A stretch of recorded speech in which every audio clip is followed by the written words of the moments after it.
Bismillahirrahmanirrahim. Assalamualaikum warahmatullahi wabarakatuh. Ayahanda yang dimuliakan oleh Allah, alhamdulillah kita lanjutkan materi kita yang tanggal 31 yang lalu, dan ini melanjutkan bagaimana cara menjemput keberkahan hidup dari Allah Subhanahu wa taala.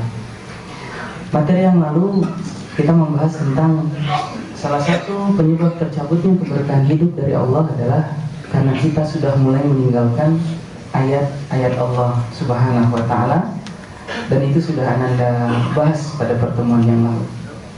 Kita masuk sekarang yang kedua. Ayahanda, lanjutan ayatnya adalah yaqtulunal anbiya'a bighairi haqq. Kenapa sih nasi yang harus menjadi energi itu berubah menjadi gula darah? Kenapa sih daging yang harusnya menjadi sumber energi lemak berubah menjadi kolesterol misalnya? Nah, jawaban yang kedua adalah karena kita sudah mulai meninggalkan sunnah Rasulullah SAW. Bahkan untuk bab sunnah pun diantara kita, ayahandaku, pilih-pilih yang nyaman bagi hati atau memuaskan diri biasanya diambil, tapi yang tidak nyaman ditinggalkan. Contoh misalnya, ketika Anda mengajukan pertanyaan ke ayahandaku semua, kenapa bapak-bapak menikah? Pasti dengan tegas bapak menjawab adalah sunnah Rasul, gitu. Kemudian ada lagi pertanyaan, kenapa bapak-bapak pengen nikah lagi? Ya, pasti jawabannya juga mengatakan ini adalah sunnah Rasul. Bahkan di BBM, Pak, ya, asal malam Jumat DP itu berubah menjadi sunnah. DP sunnah. Ini malam Jumat nih, saatnya sunnah Rasul, katanya begitu. Masya Allah, dalam hati Ananda, untuk urusan hal-hal yang memuaskan batin dan perasaan pasti dipilih, ini adalah sunnah, begitu. Tapi kenapa di malam-malam yang lain, ya, dia tidak melaksanakan tahajud, tidak dia perjuangkan, itu bagian dari sunnah. Dia meninggalkan duha, dia tidak mengatakan ini bagian dari sunnah. Hari ini beliau belum membaca Al-Quran, dia tidak mengatakan ini bagian dari sunnah.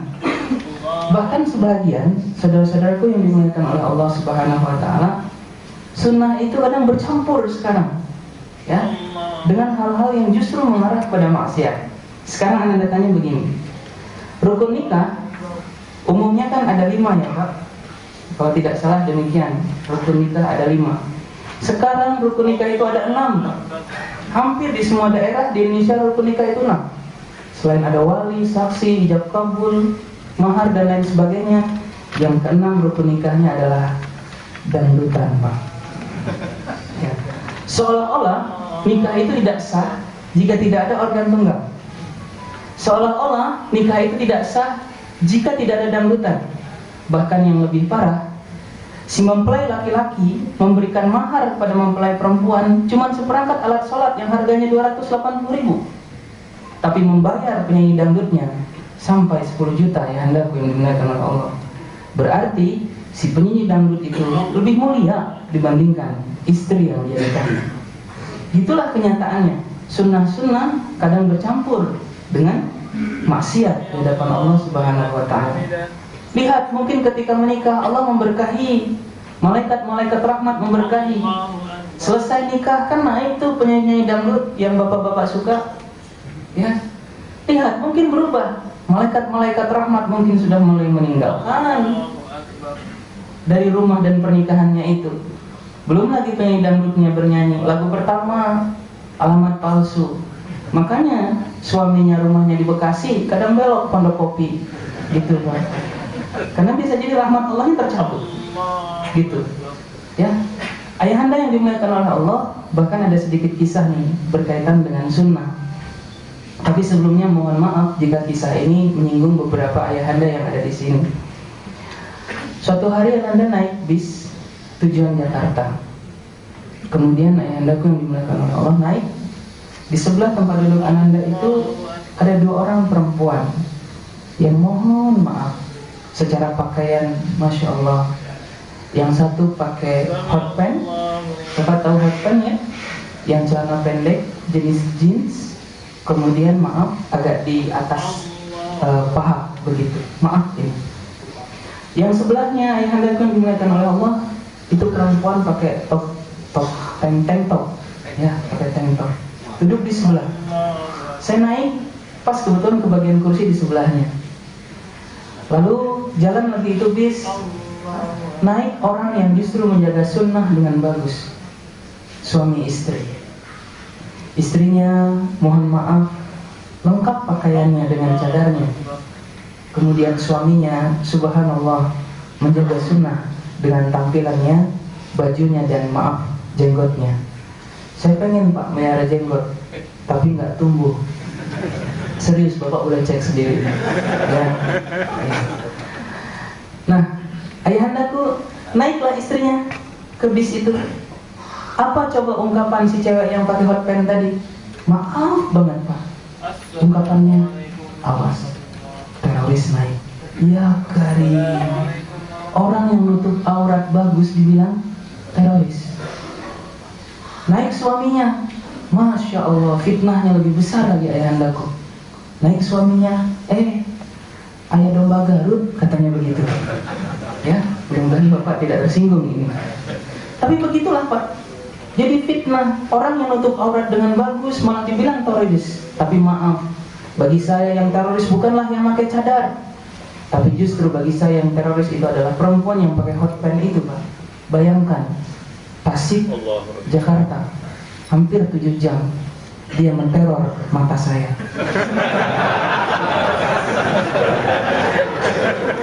Itu teroris ayahanda itu, ya. Lah dilihat dosa, nggak dilihat kapan lagi coba Pak? Masya Allah. Inilah sunnah justru jadi fitnah. Sunnah yang mulia justru sekarang jadi fitnah. Itu ayahanda yang dimuliakan oleh Allah Subhanahu Wa Taala. Nah, ada lagi orang-orang yang mengamalkan sunnah justru karena kepentingan pribadinya. Contoh, puasa sunnahlah kamu katanya, biar gula darahnya turun. Lihat Pak, padahal di hadisnya sumu tasihu, puasa baru sehat. Bukan ketika pengen sehat puasa. Itu kebalik ayahandaku yang dimuliakan oleh Allah. Ya. Kemudian maaf banyak hutang, baca dia surah Waqiah. Salat duha dia ayahandaku. Ada 3 bulan seseorang curhat ke saya, dia 3 bulan mengamalkan salat duha. Biiznillah hutangnya belum lunas Pak. Ya. Lalu dia bilang, katanya salat duha mengundang rezeki. Kenapa saya duha sudah 3 bulan belum dikabulkan oleh Allah doa-doa saya agar hutang saya lunas? Saya bilang, demi Allah Pak, Bapak kan baru salat duha 3 bulan. Usia Bapak sekarang udah 43. Lah 42 tahun yang lalu kemana aja Pak? Bapak baru sekarang dekat sama Allah, tiba-tiba minta banyak. Sedangkan pemberian Bapak sedikit ke Allah. Rumusnya kan sederhana Pak. Iyyaka na'budu wa iyyaka nasta'in. Ngasih dulu banyak ke Allah, baru banyak minta. Kalau kita kan ngasihnya ala kadarnya Pak, sedikit banget ngasihnya, tapi mintanya banyaknya minta ampun. Contoh misalnya, dalam hal sunnah nih, Ananda kasih pilihan. Jika di musola ini ada sholat tarawih, lalu Ananda hadirkan 2 imam. Imam pertama adalah hafiz Quran, dia sudah tua pula, asal 1 malam baca 1 juz. Imam kedua di besok malamnya Ananda hadirkan imam yang muda, kecepatan penuh ayahandaku, ya, asal rakaat kedua pasti Al-Ikhlas. Sekarang Ananda tanya, mana dari jiwa kita yang kita pilih, imam pertama atau kedua? Pasti yang kedua, pasti itu. Bahkan rakaat, maaf, kalau imam yang pertama itu pasti jamaahnya itu sampai keluar sendalnya, ya kan? Sendalnya doang, tapi orangnya tidak ada. Begitulah ayahandaku. Untuk bab sunnah pun kadang kita masih pilih-pilih, ngasihnya sedikit, tapi kalau untuk urusan doa mintanya banyak banget. Hari ini coba dibalik ayahandaku, dibaliklah. Banyaklah memberi kepada Allah, pasti Allah banyak ngasih sama kita. Dan mohon maaf untuk bab sunnah ini, bagaimana mungkin Allah memberikan kejutan dalam hidup kita kalau kita jarang memberikan kejutan di hadapan Allah? Maksudnya apa ayahanda? Bagaimana mungkin rizki kita di atas rata-rata dibandingkan orang-orang lain, sedangkan amalan kita masih rata-rata orang lain? Misalnya gini, sholat 5 waktu, semua sholat. Siapa yang lebih mulia di antara kita? Tidak ada ayahandaku, karena semua sholat. Tapi ketika ada orang yang sholat 5 waktu wajib, ditambahnya dengan doa, ditambahnya dengan baca Al-Quran, ditambahnya dengan sedekah, itu yang saya sebut dengan orang di atas rata-rata. Makanya karunia-Nya pun dari Allah di atas rata-rata orang yang lain. Sedekah misalnya, saya kasih pilihan. Jika di dompet ayahandaku ada berbagai macam jenis uang, 100, 50, 20, 10, 5.000, 2.000, dan 1.000-an ada 3. Mana yang disedekahkan? Pasti yang 1.000, Pak. Itu pun dipilih mana yang ada isolatifnya. Ya, itu yang kita kasih. Ketika semua di jamaah yang ada di sini ngasih 1.000, siapa yang lebih mulia di antara kita? Tidak ada ayahandaku, karena semua sama di hadapan Allah. Tapi ketika yang lain ngasih 1.000, kita berani ngasih 50.000, itu yang Anda sebut hidup di atas rata-rata orang normal. Makanya nanti Allah pun banyak kejutan dalam kehidupan kita. Jarang kan kita dapat kejutan, kamu berangkat haji sana, saya biayain. Jarang, Pak. Karena memang kita masih standar. Ibadah kita sudah dibaca oleh malaikat, ayahandaku. Malam, terlalu banyak malaikat pencatat itu istirahat. Sesekali bikin kejutan kepada mereka. Bangun Bapak, sehingga malaikat kembali sibuk mencatat kebaikan Bapak. Sedekah, bisa jadi ini hanya bahasa Anda, ya. Bisa jadi Pak, baru Bapak ngeluarin dompet, malaikat udah nyatet 1.000 duluan. Karena udah terlalu terbiasa ngasih 1.000 gitu, ya. Ini bahasa saya aja ya Pak ya.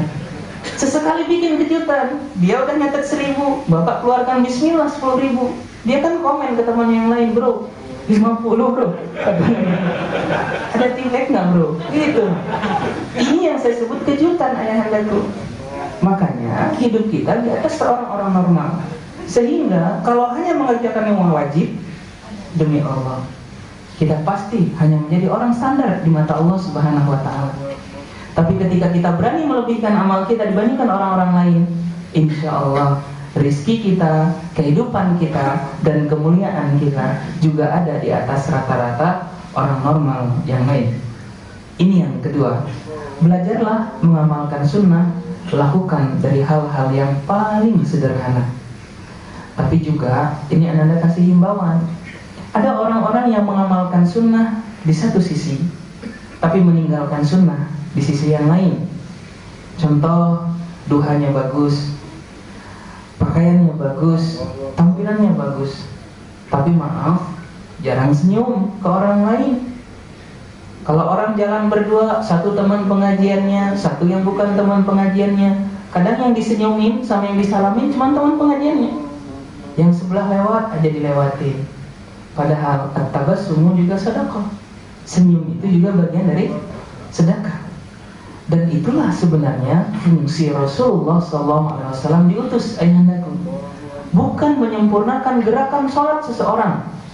Rasulullah diutus bukan menyempurnakan ibadah seseorang, tapi Rasulullah diutus untuk menyempurnakan akhlak seseorang. Sehingga yang paling mulia sebenarnya adalah orang yang paling baik akhlaknya. Seperti yang pernah Anda kaji di pertemuan yang lalu, kadang sikap kita kepada orang lain justru lebih mulia dibandingkan kepada orang-orang terdekat kita. Lihat sikap kita ke ibu-ibu pekerja di Pertamina yang lain. Mereka udah nikah, mereka istri orang, tapi lembut sekali Bapak ngobrolnya. Ketemu, selamat pagi Bu, Assalamualaikum. Gitu kita Pak. Tapi giliran ketemu istri sendiri pas pulang, pernah melakukan kayak gitu?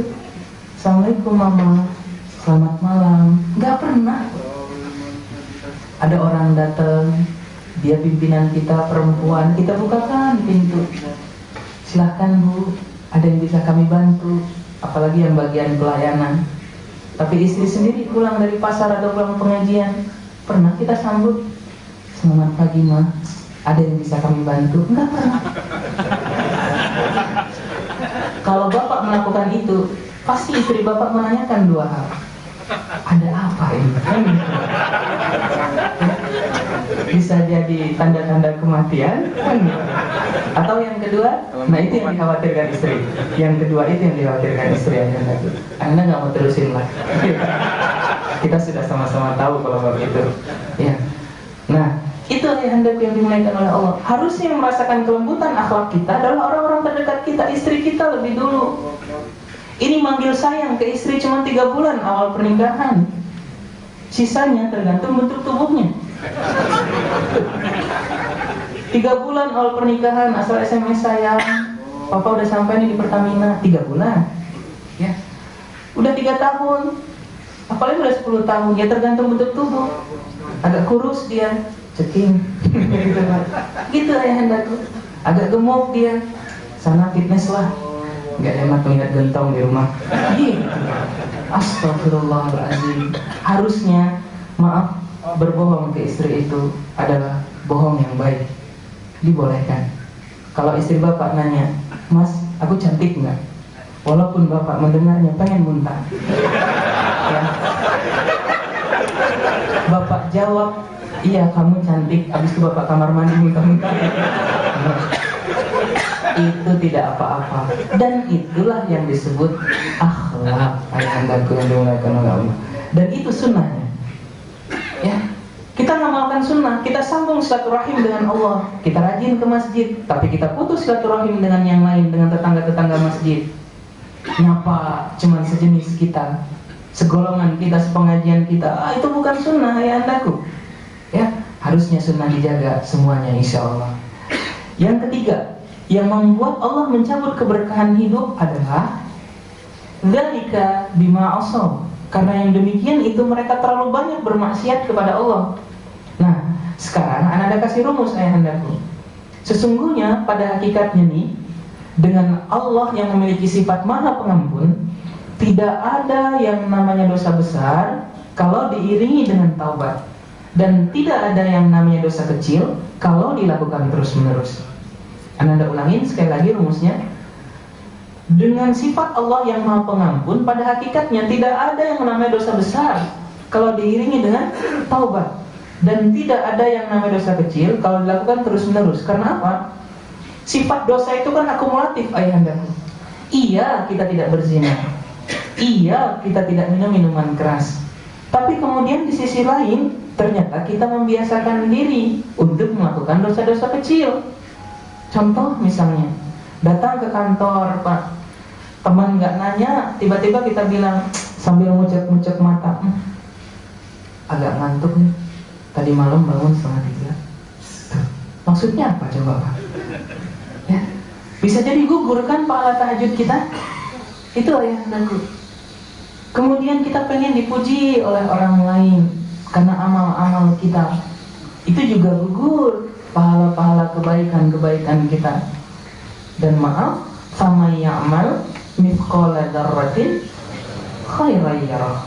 Sekecil apapun kebaikan itu membuat kita mulia di hadapan Allah. Pahalanya pasti ke kita. Wa may ya'mal mithqala dzarratin syarran yarah. Keburukan kecil juga itu bagian dari pertanggungjawaban kita kepada Allah. Inna sam'a wal basara wal fuad kullu ulaika kana anhu mas'ula. Jangankan kita berbuat dosa, pendengaran aja, penglihatan aja, dan hati itu dimintai pertanggungjawaban oleh Allah Subhanahu wa taala. Nah, kita kan mau iya Pak, tidak main perempuan misalnya. Tapi kalau yang naik kereta kan banyak ujiannya di sana. Kadang-kadang kepikiran kita, ya Allah, kok perempuan yang saya temui di kereta itu lebih cantik dari istri saya. Itu Pak, kebayang, akhirnya berdoa, ya Allah, segerakan wafatkan istri saya. Gitu. Masya Allah, ini ayahandaku. Dosa-dosa kecil, belum lagi dosa-dosa besar. Dan kadang-kadang bab dosa besar, keluarga kita terlibat, anak-anak kita terlibat ayahandaku. Contoh misalnya, kita mengajarkan kebaikan, kita melakukan kebaikan, rajin ke masjid.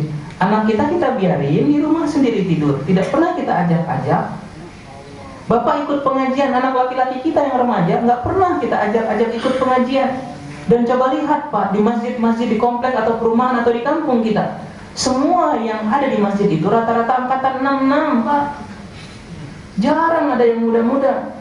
Udah tua-tua itu, jalan 2 langkah batal wudunya, balik lagi ke rumah karena sudah tua-tua. Padahal mereka punya anak-anak muda yang masih muda, tapi tidak pernah didekatkan kepada Allah Subhanahu wa ta'ala. Bahkan ayahandaku, yang namanya dosa udah banyak variatifnya. Ada istilah sekarang itu swinger, tukaran pasangan. Bapak punya istri, saya punya istri, kita tukeran. Itu ada ayahandaku komunitasnya di Jakarta ini dan di daerah-daerah lain. Bahkan mohon maaf Pak, ini ada cerita yang luar biasa. Suatu hari Ananda naik motor melewati sebuah perumahan. Asal malam minggu perumahan itu banyak dihadiri anak-anak muda. Tapi ada satu yang mengagetkan. Suatu hari saya lihat ada motor di standar. Di atas motor itu ada kaki 4, tapi kepalanya cuma 1 Pak. Makin dekat, saya dekatkan motor saya. Ini kok kakinya 4, kepalanya cuma 1. Itu ayahnya. Makin dekat, saya langsung beristighfar. Astagfirullahaladzim. Padahal perempuannya ini Pak, berjilbab. Ternyata kaki 4 itu, kepala yang 1 masuk ke jilbabnya Pak. Bayangkan, kalau udah laki-laki masuk ke jilbab perempuan, nggak mungkin kan baca Quran di dalam. Nggak masuk akal Pak. Nggak mungkin dia berzikir di dalam. Itu tidak masuk dalam pikiran saya. Tapi ini bukan cerita jorok, itu nyata ayahandaku. Banyak anak-anak kita yang berjilbab, tapi jauh dari kebaikan-kebaikan. Lihat mereka berjilbab, boncengannya macam-macam. Ada yang gaya celurit, gini. Ada yang gaya ransel, begini ayahandaku. Coba pas saya melihat, kan jadi pengen kita juga. Tapi itu nyata ayahandaku, real, ada. Dan itu mereka punya orang tua, yang orang tua mereka jauh kadang mengingatkan mereka kepada kebaikan-kebaikan. Ini yang ketiga. Karena banyak dosa-dosa yang kita lakukan, baik dosa kecil ataupun dosa besar. Yang terakhir, yang keempat, yang membuat tercabutnya keberkahan hidup dalam diri kita dan keluarga kita adalah wa kanu ya'tadun. Karena kehidupan kita sudah berlebih-lebihan, tidak sederhana ayahandaku. Lihat, maaf, handphone kadang 2, 3, padahal yang kepake cuma 1. Handphone pengen bagus, tapi isinya apa coba? Cuma foto-foto ayam tetangga, itu batu cincin. Itu yang di-share ke orang ayahandaku. Ya, padahal fungsi dari handphone itu kan komunikasi. Setelah fungsinya terpenuhi, selesai sebenarnya semuanya. Tapi kadang lebih kepada gaya hidup kita ayahandaku. Pulsa 100.000 ringan, tapi sedekah 5.000 berat banget. Gitu. Sedekah 10.000 ringan, maaf berat sekali. Tapi kalau beli batu cincin 1 juta, ringan. Itu kita ayahandaku. Saking maniaknya. Bahkan istri-istri di komplek kami pernah BBM-an. Kalau suamimu terlambat pulang, jangan khawatir, pasti mereka lagi di tukang cincin, katanya begitu. Saking kita maniaknya kepada hal-hal yang kadang-kadang nggak penting-penting banget dalam kehidupan kita. Sofa misalnya, kita punya sofa tapi jarang dipakai di rumah, bagus, jarang dipakai. Toh duduk kita juga di lantai nonton TV. Coba di rumah kami Pak, sofa itu justru maaf bikin orang tua saya stres. Mertua beli sofa, anak kami naik, jerit-jerit, pemertua kami, jangan, katanya begitu. Anak pipis di sofa, orang tua saya yang stres, karena takut dipipisin tuh sofa. Kucing tidur situ, ayah saya yang stres. Karena kalau harta yang banyak, kita yang jaga harta. Padahal di rumah kami Pak, tidak ada sofa, nggak ada. Adanya cuman karpet yang mudah dilap itu loh, yang nggak basah. Karpet apa sih jenisnya itu Pak? Ayah anak saya datang gitu, iya pengen pipis. Saya bilang apa? Silahkan Pak. Nggak pernah stres. Ya. Pipis dia situ, tinggal ambil air, siram sedikit, gantung sedikit, udah dilap selesai. Itu kalau harta ayahandaku. Ya, ayah mau nggak lah, gitu di sini, nggak berat gitu. Ya, karena tipikal harta itu kita menjaga ayahandaku. menjaga. Contoh, bapak punya mobil, nyaman? Enggak nyaman, Pak, asli. Lihat, beli alarmnya. Alarmnya kemudian buat garasinya. Garasinya kemudian dikunci. Kunci mobilnya dibawa ke rumah, rumah dikunci. Kemudian kunci mobil bawa ke kamar, kamar dikunci. Kunci mobil taruh di lemari, lemari dikunci. Di dalam lemari ada laci. Kunci mobil taruh di dalam laci, lacinya juga dikunci. Nyerempet motor bapak, stres kita Pak. Kadang-kadang kita yang salah.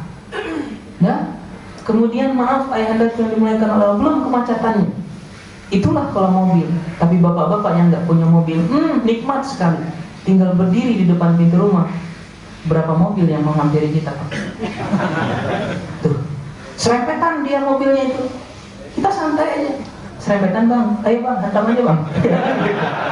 Kita nggak relax, ya relax sekali kita. Nggak ada stres kita, dan emang bukan punya kita. Gitu ayahandaku. Makanya harta itu sebaiknya ayahandaku digunakan untuk hal-hal yang betul-betul penting, kebutuhan penting. Kalau yang nggak penting-penting banget, aduh, repot kita menjaganya. Asli, repot banget kita menjaganya. Lebih baik numpuk amal daripada numpuk harta. Karena semakin kita banyak numpuk harta, semakin bingung sebenarnya hidup kita. Dan mohon maaf ayahandaku yang dimuliakan oleh Allah, bedanya kita nih orang-orang muslim dengan saudara-saudara atau sahabat-sahabat kita non-muslim, ya, ketika kita diwariskan harta oleh orang tua kita, kerjaan kita cuma menjualin harta orang tua. Contoh nih, di kampung kami, di Tasik, banyak. Itu dulu banyak di jalan-jalan utama Tasik, pemilik tanahnya orang Sunda. Sekarang justru orang-orang non-muslim, sahabat-sahabat kita, para suku-suku Cina begitu, yang menguasainya. Kemudian mohon maaf, di Bogor, Puncak sama Cianjur, villa-villanya siapa yang punya? Orang Sunda? Jarang. Pasti orang lain. Tapi ada orang Sundanya di villa itu. Ya. Yang jaga villa sama yang ngisi villa. Paham ya Pak maksud saya? Jangan ada dusta di antara kita lah, gitu ya. Itu yang hendakku. Kemudian maaf, bapak jalan ke Medan. Medan itu ada Istana Maimun, yang itu mayoritas adalah kekuasaan Raja Melayu, Raja Delhi. Tapi sekarang siapa coba yang menguasai itu? Bukan orang-orang Melayu Medan itu yang menguasai. Lampung, orang-orang Lampung tersisi. Jakarta, coba mana saudara-saudara kita yang suku Betawi kesisi juga ayahandaku. Karena apa? Karena kita tidak mewariskan kesolihan dan skill kepada anak-anak kita. Kita hanya mewariskan harta. Itu ayahandaku yang dimuliakan oleh Allah. Makanya hartanya dihabisin oleh anak-anak kita. Hari ini Pak, nggak usah warisin anak harta, warisin ilmu aja. Banyakin bapak jual harta untuk ilmu anak-anak, untuk sekolah anak-anak. Pesantrenkan dia. Karena mohon maaf bagi saya nih Pak, seburuk-buruk pesantren, anak kita insya Allah itu bisa mandiri. Dimanapun dia ditaruh dia bisa hidup. Tapi kadang kan bapak kasihan, istri bapak kasihan, aduh tamat SD janganlah pesantren, biar dia masuk ke sekolah-sekolah favorit.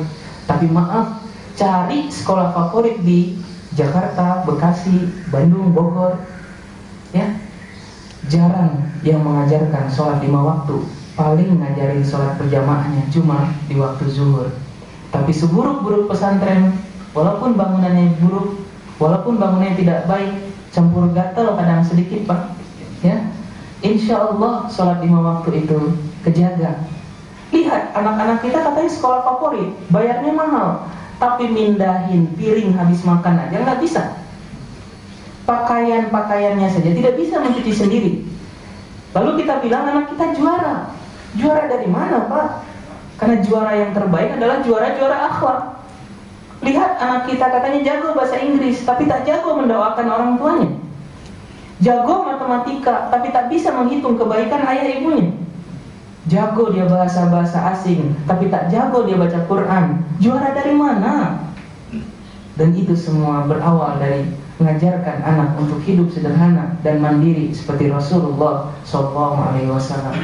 Rasulullah bukan tak kaya, tapi banyak hartanya digunakan untuk kebaikan-kebaikan orang lain. Bismillah saudaraku, mulai hari ini jemputlah keberkahan hidup berawal dari 4 hal ini. Rajinlah baca Al-Quran, beramallah sunnah-sunnah dari hal-hal yang paling sederhana semampu Bapak. Yang ketiga, sedikit-sedikit jauhilah maksiat.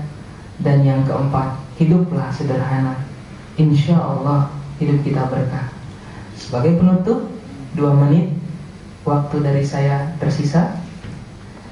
Suatu hari ayahanda kami menghadiri sebuah acara pemakaman di Gegesik, Cirebon.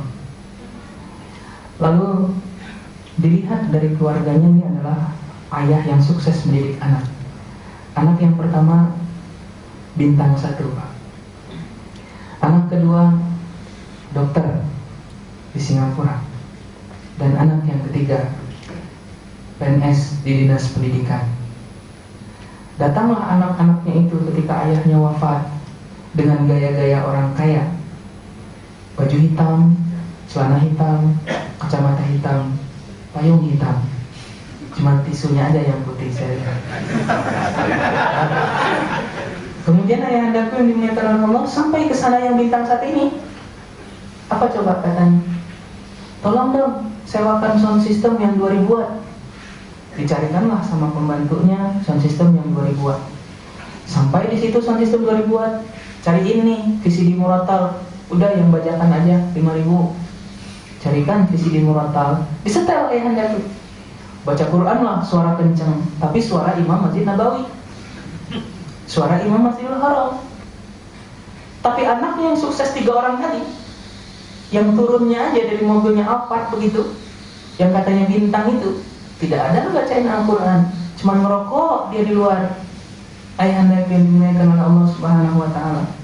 Sampai puncaknya adalah sholatkan ayahnya. Lalu ulama setempat bilang, nak kamu anak pertama, kamulah yang nyolatin. Kata si bintang 1 ini, enggak sanggup saya. Alasannya tidak sanggup. Akhirnya diimamilah oleh imam ulama setempat. Lalu ananda tepat di sebelah beliau sholat jenazahnya tadi. Tiba-tiba pas imam takbir yang kedua, Allahu Akbar, si bintang 1 ruku ayahnya. Sekarang Bapak keliling Indonesia cari ulama, mana ada sholat jenazah ruku? Nggak ada ruku, Pak. Kan takbir doang 4 kali. Ruku dia, Pak. Masya Allah, dalam hati saya, ayahnya membanggakan sekali kekuasaan anaknya dan jabatan anaknya. Tapi di akhir hidupnya, ayahnya sama sekali tak bisa membanggakan.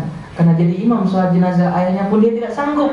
Bahkan tata cara sholat jenazah pun dia tidak tahu ayahanda yang dimuliakan oleh Allah. Karena apa? Karena agama tak diwariskan kepada anak-anak kita. Hari ini bismillah, wariskan agama, awali dari diri kita sendiri.